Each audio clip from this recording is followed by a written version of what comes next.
বন্ধুরা, আজকে আমরা ঢাকার এক ব্যস্ত ফলের মার্কেটে এসেছি। আজকে জানবো একজন ফলের দোকানদার দিনে আসলে কত টাকা আয় করে। এই মার্কেটে প্রতিদিন হাজার হাজার মানুষ ফল কিনতে আসে, কিন্তু এখানে যারা দোকান দেয় তাদের আসল আয় কত সেটা অনেকেই জানে না। চলেন দেখি কোনো দোকানদার ভাইয়ের সাথে কথা বলা যায় কিনা। ভাই, ফলগুলো কেমন বিক্রি হচ্ছে আজকে? দাম কেমন? আচ্ছা, ধন্যবাদ ভাই। ভাই, আপনার নাম কি? আমার নাম রহমান। কতদিন ধরে এই ব্যবসা করছেন? প্রায় 10-12 বছর। এই দোকানে আপেল, কমলা, কলা, আঙ্গুর সব ধরনের ফল পাওয়া যায়।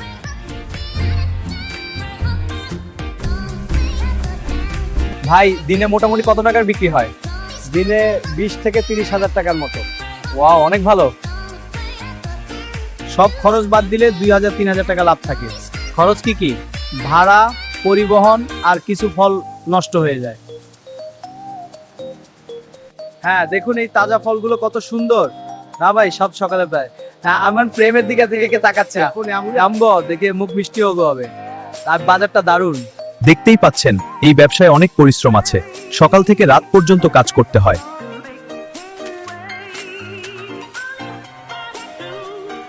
তো বন্ধুরা, আজকে আমরা জানলাম একজন ফলের দোকানদারের বাস্তব আয় ব্যয়ের গল্প।